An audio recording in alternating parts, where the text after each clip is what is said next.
பகுதி 2. எதிரிகளின் சூழ்ச்சி. தேவசகாயம் என்ற பெயருடன் கிறித்தவரான நீலகண்டன், கடவுள் முன்னிலையில் மனிதர்கள் அனைவரும் சமம் என்ற உண்மையை நிலைநாட்ட பெரிதும் விரும்பினார். நாயர் குலத்தைச் சேர்ந்த இவர், ஏற்கனவே கிறித்தவ சமயத்தை பின்பற்றி வந்த தாழ்ந்த வகுப்பைச் சேர்ந்த மக்களுடன் உறவாடி வந்தார். இதன் காரணமாக உயர் வகுப்பைச் சேர்ந்த மற்ற அரச அதிகாரிகள் தேவசகாயத்தை வெறுப்புடன் நோக்கினர்.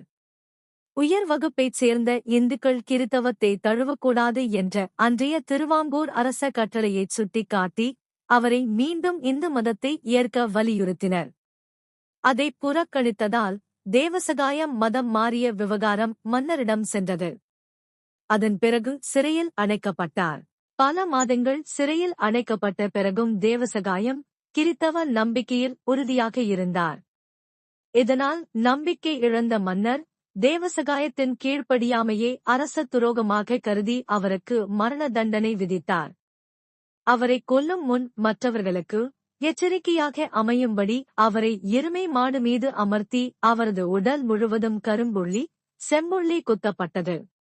அவரது கைகள் பின்புறமாக கட்டப்பட்டு கழுத்தில் எருக்கம் பூமாலை அணிவிக்கப்பட்டு எருமை மாட்டின் மீது பின்னோக்கி அமர வைத்து அவரை ஊர் ஊராக அழைத்துச் சென்றார்கள். தேவசகாயம் பிள்ளை சென்ற இடங்களில் எல்லாம் அவரிடம் ஆசி பெறச் சென்ற கிறித்தவர்களுக்கு அற்புதங்கள் நிகழ்ந்ததாக கூறப்படுகிறது. அவரை கட்டி வைத்திருந்த பட்டுப்போன வேப்பமரம் ஒன்று மீண்டும் தளிர்த்து வளர்ந்ததாகவும் வரலாறு பதிவு செய்கிறது. இதன் காரணமாக தேவசகாயம் பிள்ளையின் புகழ் மக்களிடையே வேகமாக பரவியது.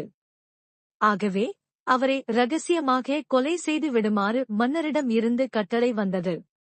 மக்கள் அனைவரும் பொங்கல் கொண்டாட்டத்தில் ஈடுபட்டிருந்த வேளையில் 1752 சனவரி 14 தேதி குமரி மாவட்டம் ஆரல்வாய் மொழியில் உள்ள காற்றாடி மலையில் தேவசகாயம் சுட்டுக் கொல்லப்பட்டார்.